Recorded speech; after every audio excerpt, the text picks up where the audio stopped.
Hi అండి. ఈరోజు మనం చాలా టేస్టీగా ఉండే గుత్తి వంకాయ కూర ఎలా చేయాలో చూద్దామా. ఈ కూరను నేను చాలా సింపుల్గా ఇంట్లో అందరికీ నచ్చేలాగా చేద్దామా. ఇలా చూడండి, గ్రేవీ థిక్గా ఇలా వస్తే చాలా బాగుంటుంది. ఇది చపాతీలోకి కానీ రైస్లోకి కానీ పర్ఫెక్ట్ కాంబినేషన్ అండి.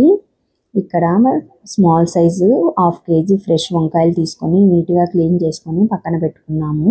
ఇప్పుడు మసాలా కోసము ప్యాన్ పెట్టుకొని అందులోకి 1/2 కప్పు పల్లీలు, ఒక చెక్క, 5 లవంగాలు, 3 యాలకులు వేసుకొని ఇవి కొంచెం వేపుకున్నాము. ఇవి వేగిన తర్వాత ఇందులోకి నేను ఒక స్మాల్ సైజ్ కొబ్బరిని ఇలా ముక్కలుగా కట్ చేసుకొని వేసుకున్నాను. 1/4 కప్పు నువ్వులు, ఒక 4 ఎండుమిర్చి వేసుకొని ఇదంతా మనము వేపుకుందామండి. ఇదంతా వేగిన తర్వాత స్టవ్ ఆఫ్ చేసి కూల్ చేసుకుందాము. ఇదంతా కూల్ అయిపోయింది కదా, ఇప్పుడు మిక్సీ జార్లోకి ట్రాన్స్ఫర్ చేసుకున్నాము. ఇందులోకి ఒక 5 to 6 వరకు వెల్లుల్లి, 1 టేబుల్ స్పూన్ సాల్ట్ వేసేసి ఇది ఫైన్ పౌడర్ లాగా ఇలా మిక్సీ వేసుకున్నాము. వేసుకొని ఇందులోకి 1 table spoon red chilli powder, 1 table spoon coriander powder వేసుకొని ఇందులోకి నేను 10 గ్రామ్స్ వరకు చింతపండు యాడ్ చేస్తున్నాను.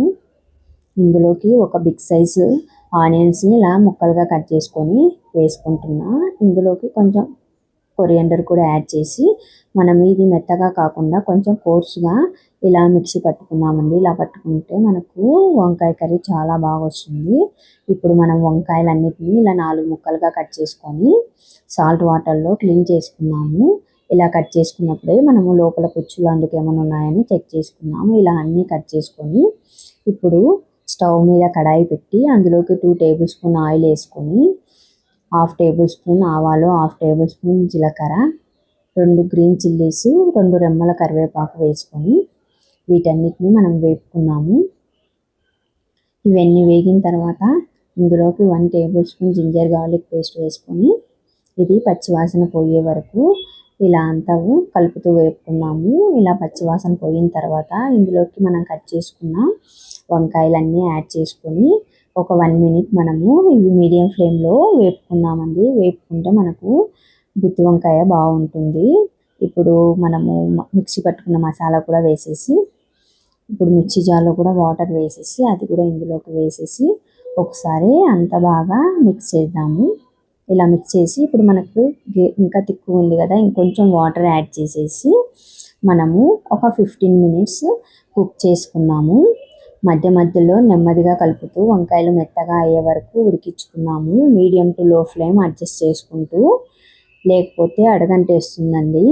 ఇది మనం కుక్కర్లో కూడా చేసుకోవచ్చు. కుక్కర్లో 1 విజిల్ వస్తే సరిపోతుంది. ఇక్కడ చూడండి మనకు వంకాయలంతా ఉడికిపోయాయి. ఇప్పుడు స్టవ్ ఆఫ్ చేసుకున్నాము. ఇక్కడ గ్రేవీ చూడండి థిక్గా చాలా బాగా వచ్చింది కదా. అంతే అండి, సింపుల్గా టేస్టీగా ఉండే గుత్తి వంకాయ కూర రెడీ. ఇదంతా మనము ఒక బౌల్లోకి ఇలా ట్రాన్స్ఫర్ చేసుకున్నాము. చాలా బాగా వచ్చిందండి ఈ వంకాయ కూర. మనము ఇప్పుడు వేడి వేడి అన్నంలోకి తింటే రుచి చాలా బాగుంటుంది. రుచి అంత బాగుంటుందండి.